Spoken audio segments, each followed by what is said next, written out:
প্রথম কথা, সরকার এগুলো যেটা করে ওমেন এম্পাওয়ারমেন্ট, এই দুটো ওয়ার্ডের ওপর ভিত্তি করে। প্রকৃতপক্ষে একটা প্রশ্ন আমি সমাজের দিকে করতে চাই, বাস্তবে এম্পাওয়ারমেন্ট কি সেটা কি মেয়েরা আজও বুঝেছে? কারণ ম্যাক্সিমাম এম্পাওয়ারমেন্ট বলতে, ওমেন এম্পাওয়ারমেন্ট বলতে যেটা ওরা বোঝে, হাতে মদের গ্লাস, হাতে সিগারেট এবং পাবে যাওয়া, এটাই ওরা এম্পাওয়ারমেন্ট বুঝেছে। এই আমরা সোশ্যাল মিডিয়ায় দেখতে পাই, এই আপনারা মিডিয়ারাই সেগুলোকে কভারেজ করেন, যে একটা অর্ধনগ্ন ফিল্ম স্টারকে আপনারা ছবি তুলতে গিয়ে দেখেন সামনে একটা ফুলওয়ালা, গরিব ফুলওয়ালা মহিলা ফুলওয়ালা এসছে, আপনারা বলছেন এই হটে যাও, সামনে থেকে হাঁটো, আরে হাঁটো ইয়ার। তাহলে প্রকৃত ওমেন এম্পাওয়ারমেন্টের অর্থটা বহন করছে কে? ওই যে অর্ধনগ্ন ফিল্ম স্টার সে, না ওই যে ফুল বিক্রি করে যে মহিলাটা তার জীবন চালাচ্ছে সেই মেয়েটি?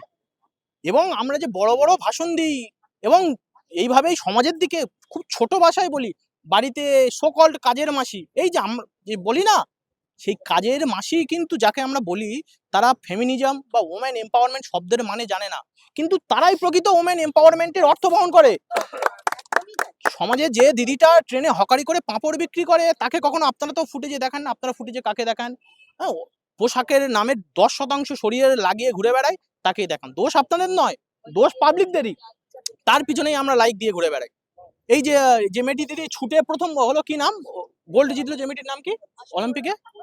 এই যে রিসেন্ট যে মেয়েটিকে দেখেছি, আগের বারে সেই মেয়েটি যখন গোল্ড জেতে, তাকে ক্লাব করারও ওখানে লোক ছিল না। কটা মিডিয়া তাকে কভারেজ করেছিল? সে তো ভারতের হয়ে, দেশের হয়ে গর্ব, সে তো দেশের নাম উজ্জ্বল করেছিল। কিন্তু যদি সানি লিওন একটা কিছু করে বসে, সেই ছবিটা আমরা ফেসবুকে পেয়ে যাই, মিডিয়া বড় করে সানি লিওনের পা ভেঙে গেছে, শরীর খারাপ। আমাদের এই মানসিকতা থেকে বেরিয়ে আসতে হবে। প্রকৃতপক্ষে এম্পাওয়ারমেন্টের মানে জানতে হবে। এম্পাওয়ারমেন্টের মানে নিজের স্বাধীনতা নিজের হাতে থাকা, স্বৈরাচারিতার স্বাধীনতার ফারাক বুঝতে হবে। এই যে ওমেন এম্পাওয়ারমেন্ট, অগ্নিমিত্রা পাল কিন্তু নিজে বলেছেন যে মেয়েরা যখন খুশি বেরোবে, যেটা ইচ্ছে পড়বে, সরকার নিরাপত্তা দেবে। হুম। আচ্ছা, দিদি যেটা বলেছে সেটা একটা দিক ভেবেই করে বলেছে। এম্পাওয়ারমেন্ট আজ থেকে কয়েক বছর আগে রানী লক্ষ্মীবাই, কল্পনা দত্ত, এরা কি এম্পাওয়ারমেন্ট কেউ ছিল না? রানী রাসমণি, এরা কি কেউ প্রীতিলতা ওয়েদ্দেদার, হ্যাঁ, বা যাদেরকে মিসাইল অফ ওমেন বলা হয়, আমি নামটা মনে পড়ছে না, ওরা তো শাড়ি পরেই তো ইসরোতে যেতে।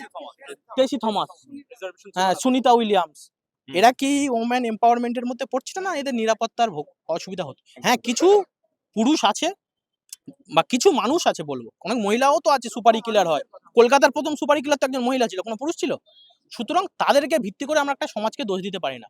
এম্পাওয়ারমেন্ট মানে শুধুমাত্র আমি রাতের বেলা রাত 12টায় বেরোতে পারবো, ওটা এম্পাওয়ারমেন্ট নয়। সংরক্ষণ এবং হ্যাঁ, সুরক্ষা দুটো আলাদা জিনিস। একদম। এম্পাওয়ারমেন্ট মানে আমাকে রাত 12টায় বেরোতে দিতে হবে, 2টোয় বেরোতে দিতে হবে, ওটাই শুধু এম্পাওয়ারমেন্ট? এটা আমি মানি না। হ্যাঁ, একটা নিরাপত্তা দিতে পারে, সেটা এম্পাওয়ারমেন্টের সঙ্গে আমি মনে করি না, সেটা আলাদা। এম্পাওয়ারমেন্ট আলাদা, রাত 12টায় বের হতে দেওয়াটাই আলাদা। কিন্তু একটা ছেলেরও তো অসুবিধা হতে পারে। আপনারা তো দেখেন, আপনারাই তো দেখেন চ্যানেলে, যে র্যাপিডো একটা ড্রাইভার তার বাইক কেড়ে নিয়েছে, তাকে লুটপাট হয়েছে। তাহলে ম্যান এম্পাওয়ারমেন্টটা কোথায়? পুরুষের নিরাপত্তা কোথায়? যে দুষ্কর্ম করার করবে, যে দুষ্কর্ম না করার সে নাই করবে। সুতরাং এটার উপর ভিত্তি করে রাত 12টায় বের হতে দেওয়া, এটাকে আমি মানি না। মানসিকতাটা চেঞ্জ করা দরকার। একটা পরিবারের সন্তান জন্ম নেয়, সেটা ছেলে হোক, পুরুষ হোক বা মহিলা হোক। পুরুষ হলেই কিন্তু তার ছোট থেকে মাথায় ঢুকিয়ে দেয়, তাকেই সংসারটা সামলাতে হবে, তাকেই ইনকাম করতে হবে। কিন্তু একটা মহিলাকে ছোট থেকে এইভাবে তৈরি করা হয় না। তার মানুষের দিকে তার সেটেল হওয়ার উপায় হচ্ছে একটা ভালো ছেলে দেখতে হবে, একটা ভালো ছেলে দেখে বিয়ে করতে হবে। মহিলাদের ক্ষেত্রে এইটা কম্পিটিশন, কে কত ভালো ছেলে দেখে বিয়ে করতে পারে সে তো সেটেলড। যে একটা ভালো ফ্ল্যাট কিনে, সাউথ সিটি মলে ওখানে ফ্ল্যাট কিনে থাকতে পারছে, সে ভালো সেটেলড। আর যার হাজব্যান্ড একটা ছোট ফ্ল্যাট কিনছে বা ভাড়া বাড়ি থাকছে, সে কম সেটেলড। তাহলে মহিলাদের এটা হচ্ছে স্বামীর আয় দেখে, স্বামীর আয় দেখে মহিলা সেটেল হচ্ছে। এই মানসিকতাটা চেঞ্জ করা দরকার আমার মতে। নিজেরা নিজেদের কিছু করার এবং স্বামীর ভরসা না করে নিজেদেরকে ছোট থেকে সংসার চালানোর যে প্রবণতা, সেটা আনা দরকার আমার মতে। এই প্রবণতা যেখানে সরকারের একটা বড় দায়িত্ব থাকে, কিন্তু দেখা যাচ্ছে বিভিন্ন ক্ষেত্রে মহিলাদের জন্য একটা বিশেষ ব্যবস্থা করে দেওয়া, মহিলাদেরকে ভাতা দেওয়া, আলাদা করে তাদের জন্য সরকারি বাস করা, এই আলাদা করে ব্যবস্থাগুলো কি থাকা উচিত, কি বলবো? এই আলাদা করে বলে তাদেরকে একটা অন্যভাবে দেখা হচ্ছে। আমরা প্রথমেই বলেছি সমতা এবং ন্যায্যতা। আলাদা করে দেখা মানেই তাদেরকে আমরা অন্যভাবে দেখছি। সবকিছুতে আমরা সমতা নিয়ে আসছি না। হয়তো এইটা আগে প্রচলিত ছিল, বা হয়তো অনেকে মনে করতাম যে মেয়েরা পিছিয়ে, যেই কারণে হয়তো সরকার সেই পিছনের কথা ভেবে হয়তো কিছু করতে চাইছেন, কিন্তু তারা বর্তমান পরিস্থিতিটা বুঝছেন না। বর্তমান পরিস্থিতি পুরো অন্যরকম। এখন শুধু সমতার প্রয়োজন। এখন আলাদা করে কিছু দেওয়া মানে তাকে আলাদা করে দেওয়া, সেটা তার সুযোগ হোক বা সংরক্ষণ হোক, তাকে আলাদা করে দেওয়া। তাই আমরা চাই যে সমতাটা আসুক এবং ন্যায্যতা আসুক, বৈষম্য যেন না আসে। সংরক্ষণ করে দেওয়া হলো সরকারি চাকরির ক্ষেত্রে। হুম। ছেলেরা কি আর সরকারি চাকরিতে আসার সেই আগ্রহটা দেখাবে যেটা তাদের আগেও ছিল? অবশ্যই না, তাদের চাকরির প্রতি অনেকটাই অনীহা আসবে। হয়তো 100 জনের মধ্যে 50 জন চাকরির পরীক্ষার জন্য প্রস্তুতি নিত, এখন হয়তো 30 জন নেবে, বাকি 20 জন কোথায় যাবে? কেরালা, তামিলনাড়ু বা র্যাপিডো ডেলিভারি বয়ে, এগুলোই করবে। কারণ যখন সুযোগটা কমে গেল, নিশ্চয়ই সংখ্যাটাও কমে যাবে। আপনারা সবকিছু হরিজন্টালি ভেবে দেখবেন, যেটা হয়েছে 15% মতো জেনারেল মেলদের থাকছে, 37% মানে এমন নয় যে বাকি 63% মেলদের, এরকম নয় কিন্তু, ওখানেও সবাই ঢুকে আছেন। জেনারেল মেলদের জন্য 15%, তাহলে 100টার মধ্যে 15টা সিটের জন্য আপনি লড়াই করবেন, তাহলে অবশ্যই কম্পিটিশনটা বুঝতে পারছি। যেটা আপনি বললেন সংরক্ষণটা কি থাকা উচিত বা এক্সট্রা ভাতা এগুলো থাকা উচিত, দেখুন আমি বলবো যে থাকা উচিত, একবারেই না সেটা বলবো না, থাকা উচিত কিন্তু প্রয়োজন হিসাবে। যাদের প্রয়োজন আছে তাদেরকে, এবার সরকার সেটা আইডেন্টিফাই করুক, সেটা সরকারের দায়িত্ব। সরকার ঢালাওভাবে সমস্ত মহিলাদেরকে দিয়ে দিচ্ছে আর ঢালাওভাবে সমস্ত পুরুষদেরকে বাদ দিয়ে দিচ্ছে, এটা নয়। কিছু কিছু পুরুষদেরও দরকার থাকতে পারে, তাদেরকে দিক, আবার অনেক মহিলাদেরও পিছিয়ে আছে যারা, তাদেরকে দিক। আর একটা ইম্পর্টেন্ট জিনিস হচ্ছে যে যে কোনো জিনিসের আপডেট হওয়া দরকার সময়ে সময়ে। এবার সরকার দেখা যাচ্ছে কোনো কালে অন্নপূর্ণা ভান্ডার চালু করলো, ওইটা ভোট ব্যাংক আমরা সবাই বুঝি, ভোট ব্যাংকের জন্য ওটা চালিয়েই গেল চালিয়েই গেল চালিয়েই গেল, বছরের বছর বছরের পর বছর চলতেই থাকলো। এমনকি সংরক্ষণের ক্ষেত্রেও আমরা তাই দেখি। আমরা যদি দেখি সেন্ট্রাল এবং স্টেট লেভেলে, তাহলে দেখবো যে সংরক্ষণের হার কিন্তু কমেনি, বরং জনসংখ্যা বৃদ্ধির সঙ্গে সঙ্গে বেড়েই গেছে কালক্রমে। অথচ সংরক্ষণ কি জন্য দেয়? সংরক্ষণ দেয় যাতে একটা জেনারেশন চাকরি পেয়ে যায় সংরক্ষণের দ্বারা, তার পরের জেনারেশনটা যাতে শুধরে যায়, তার পরের জেনারেশন যেন শিক্ষা থেকে বঞ্চিত না হয়, সমান সুযোগ পায় সবকিছুতে। তাহলে যখন একটা জেনারেশন পেয়ে গেল সংরক্ষণ, তার পরের জেনারেশন নিশ্চয়ই অত সংরক্ষণ দরকার পড়বে না। হ্যাঁ, তাহলে ওটা সময়ের সঙ্গে সঙ্গে কমানো উচিত আস্তে আস্তে। নারীদেরকেও যদি এখন দিচ্ছে 33%, ওটা এখন 33%টা তো অনেক বেশি বড় নাম্বার, কিছুটা কমাক এখন, পরে ভবিষ্যতে একদম আস্তে আস্তে তুলে দিক, সেটা করতে পারে। হ্যাঁ, তো এইগুলো সরকারকে ভেবে দেখা উচিত। আর এখন যে এক্সট্রা ভাতাগুলো দিচ্ছে, বেটি পড়াও বেটি বাঁচাও, এগুলো করুক, যাতে মেক শিওর করুক, এনশিওর করুক যে মেয়েরা পড়ছে, মেয়েরা কলেজে যেতে পারছে, জোর জবরদস্তি তাদেরকে বিয়ে দেওয়া হচ্ছে না। আইন আরো দৃঢ় করুক, মেয়েদের জন্য নিরাপত্তা বাড়াক, যাতে মেয়েরা অংশগ্রহণ করতে পারে সব দিকে। এইভাবে ওদেরকে পুশ করুক, আপলিফট করুক। কিছু কিছু হাই এডুকেশনের ক্ষেত্রে যে 50,000 টাকা দেওয়া, এগুলো দিক, কিন্তু এগুলোরও একটা সময়সীমা আছে। কতদিন দেবে? যখন দেখবেন সার্ভে চাই, এই জন্য সার্ভে চাই, সময় সময় সার্ভে করতে হবে। যখন দেখবে মেয়েরা অনেকটা উপরে চলে এসছে, তখন বন্ধ করে দিক, তখন সব ইকুয়াল করে দিক। তো এইভাবে সময়ের সঙ্গে সঙ্গে সবকিছু আপডেট করে এবং প্রয়োজন ভিত্তিতে ব্যালেন্স করে করতে হবে। এরকম ঢালাও ভাবে বিনা কারণে ভোট ব্যাংকের জন্য এরকম করলে হবে না। আর সংরক্ষণটা তো একদমই খারাপ, কারণ ওটা একটা শ্রেণীকে আটকে দেওয়া হচ্ছে আর একটা শ্রেণীকে তুলতে গিয়ে, তো এটা একদমই বোধগম্য নয় কারণ। যে দেশে দুর্গা, কালী, লক্ষ্মী, সরস্বতী পূজিত হন, সেখানে মহিলাদের দুর্বল ভাবাটাই কিন্তু বড় অন্যায়। সংরক্ষণ মানেই হচ্ছে ওই মহিলাদের আমরা দুর্বল ভাবছি এবং তাদের বিশেষ সুরক্ষা প্রদান করছি। আর আমি বলবো, সুরক্ষা সংরক্ষণ দুটো আলাদা জিনিস। সুরক্ষা আপনি দিতেই পারেন, সংরক্ষণের মাধ্যমে সুরক্ষা, এটা কিন্তু বড় অন্যায়। যে দেশে আমাদের রাষ্ট্রপতি তিনি মহিলা, আমাদের রাজ্যে আমরা মুখ্যমন্ত্রী মহিলা পেয়েছি, প্রধানমন্ত্রী মহিলা পেয়েছি, তারা কিন্তু কেউ সংরক্ষণের মাধ্যমে যোগ্যতা অর্জন করেননি, তারা নিজেদের যোগ্যতায় আজকে এই জায়গায় এসেছেন। তাই সংরক্ষণ তুলে দিয়ে সবাইকে সমানভাবে দেখে যাতে দেশ এবং রাজ্যের উন্নতি হয়, আমরা এটাই কাম্য করছি।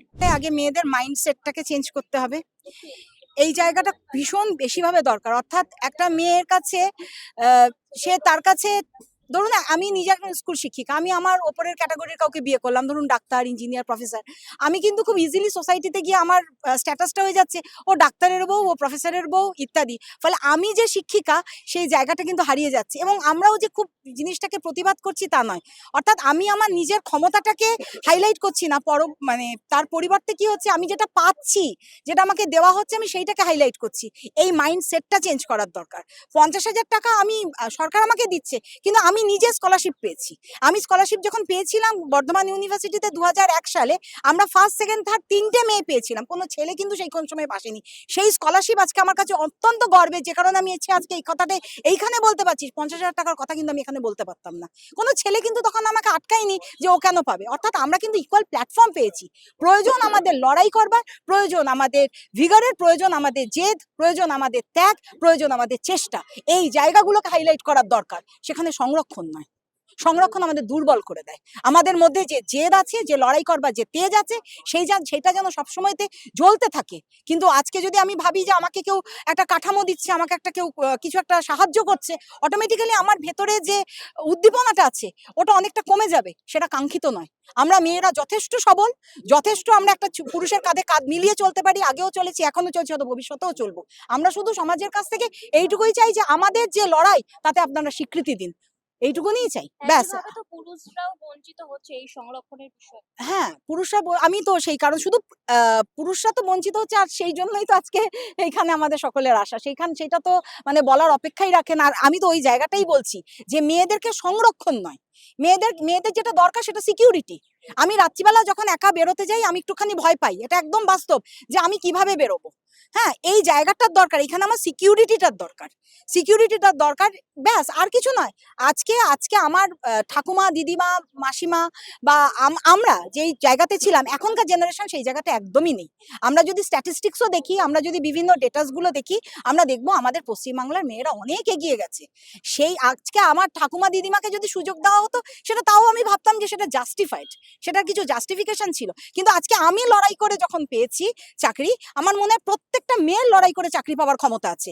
আজকে যদি আমার লড়াইটা, যখনই একটা সংরক্ষিত মেয়ে এসে আমার পাশে বসবে, আমার লড়াইটা সেই জায়গাটাতে পৌঁছবে না, অর্থাৎ আমার লড়াইটাকে কম করে দেখা হবে, আমিও সেই একই ক্যাটাগরিতে পড়ে যাব, এবং আমাকেও বলা হবে যে ও তো সুযোগ পেয়ে এখানে এসেছে। আমি সেটা শুনতে চাই না, বা আমার মতন যারা তারা কেউ শুনতে চায় না। আরেকটা আমি কথা বলবো, ছোট চাকরি হোক, ছোট কাজ হোক, বড় কাজ, ছোট কাজ কিছু নাই, নিজের আইডেন্টিটি তৈরি করা দরকার। আমি এইটা, আমার নিজের ফ্ল্যাট, আমার নিজের বাড়ি, আমি নিজে গাড়ি চালাতে পারি, এই আইডেন্টিটিটা। বরের পাশে বড় গাড়িতে চড়ে যাচ্ছি, আমি বরের জন্য বড় গাড়িতে করে যাচ্ছি, it is not our identity. What are we, আমরা কি, এই জায়গাটার দরকার। স্পেসিফিক্যালি আমাদের নিজেদের আইডেন্টিটিটা তৈরি করা দরকার, তার জন্য সংরক্ষণ নয়। আমি যদি সংরক্ষিত একটা প্রার্থী আজকে এখানে আসতাম, আমার এই গলার জোরটা থাকতো না, আমাকে আপনারা এই জায়গা দিতেন না। আজকে আপনারা এটা দিয়েছেন কারণ আপনি জানেন যে আমি আজকে লড়াই করে এসেছি। ছোট করি, আমি খুব একটা সাধারণ একটা স্কুল শিক্ষিকা, কিন্তু আমি শিক্ষিকা, এটাই আমার আইডেন্টিটি।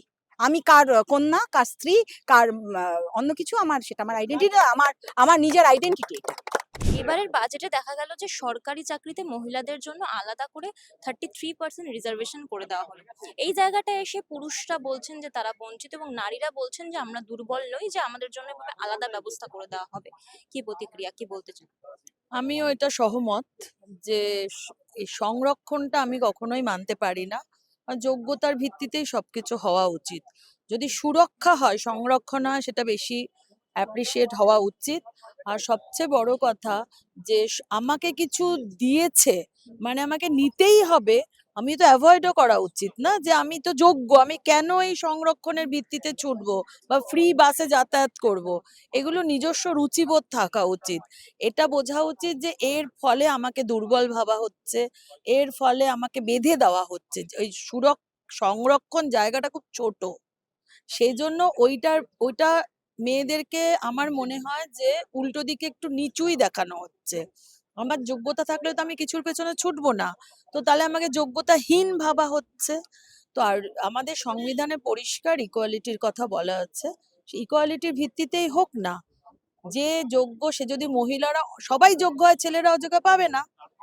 তো এগুলো ধর্ম, জাতি, লিঙ্গ সবকিছুর ভিত্তিতে হওয়া উচিত নয়।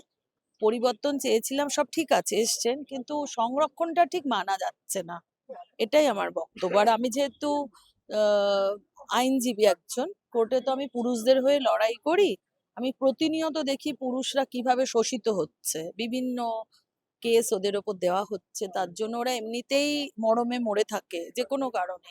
তারপর যদি উপরে এইটা একটা চাপিয়ে দেওয়া হয়, আরেকটা অলংকার চাপিয়ে দেওয়া হলো, তাতে তো ওদেরকে দাঁড় করানোই মুশকিল না, তাই না? তো সেই জন্য আমার মনে হয় সরকারের একটু ভাবা উচিত, এই ব্যাপারটা নিয়ে পুনর্বিবেচনা করা উচিত। এসসি এসটি বা অন্যান্য যে মহিলা সংরক্ষণ, যেটা হচ্ছে উড়িষ্যা বা বিহার, এখানেও তো রয়েছে 33%। অনেকে বলছেন যে ওখানে 33% নিয়ে তো এত কিছু হচ্ছে না। ওখানকার মহিলাদের এডুকেশন আর এখানকার মহিলাদের এডুকেশন তথাকথিত পশ্চিমবঙ্গে অনেক তফাৎ আছে। এখানকার মহিলাদের পশ্চিমবঙ্গে কিন্তু ওইরকম ভাবে কখনো আটকে দেওয়া হয়নি যে মহিলারা বাড়ি বাড়ি বেরোবে না বা সে পড়াশোনা করবে না, এটা কখনোই সেটা বলা হয়নি। তো আমার মনে হয় যে একটা নীতি যদি কোনো একটা গভর্নমেন্ট ফলো করে যে ওই স্টেটে হয়েছে বলে এই স্টেটেও করতে হবে, এটা পুরোপুরি ভুল, তাই না? কারণ 33% সেই সময় হয়তো দরকার ছিল, আজ থেকে হয়তো 10-15 বছর আগে, যখন মহিলারা বাড়ির বাইরেই বেরোতো না, কটা মেয়ে পড়াশোনা করতো। কিন্তু এখনকার কলকাতার মেয়ে বা অন্যান্য যে জেলাগুলো রয়েছে, হাওড়া, হুগলি, বাঁকুড়া, পুরুলিয়া, এখানে কি সত্যি সেটা দরকার? এটা আমি একটা গিমিক করতে গিয়ে কোথাও কি আমি সমতাটা থেকে পিছিয়ে দিচ্ছি না? এটা একটা বিশাল বড় ভাববার বিষয়। এটা শুধুমাত্র জেনারেল কাস্ট বলে নয়, এসসি, এসটি, ওবিসি সবার কাছ থেকে 33% করে যাচ্ছে। তো এইটার ফলে যারা জেনারেল ক্যান্ডিডেট হিসেবে পড়াশোনা করছে, তারা কি সে আর আগ্রহটা পাবে? তারা তো এখন থেকেই বলছে তাহলে পড়াশোনা করে আমরা কি করব? এবং প্রত্যেকটা রাজ্যের সাথে প্রত্যেকটা রাজ্য ভাবে মেলালে চলবে না। কারণ বিহারে একরকমের হয়তো এডুকেশন সিস্টেম, এখানকার একরকম এডুকেশন সিস্টেম, এখানকার মহিলাদের এডুকেশন পিছিয়ে, এটা কেউ কখনো বলবে না। কারণ বিগত অনেক বছর ধরে মহিলারা অনেক এগিয়ে, এবং আমার মনে হয় এটা সরকারের বিবেচনা করা উচিত, এবং বিবেচনা করে একটা খুব তাড়াতাড়ি পদক্ষেপ নেওয়া উচিত, যাতে এই যে সংকটটা তৈরি হয়েছে এখান থেকে আমরা বেরিয়ে আসতে পারি।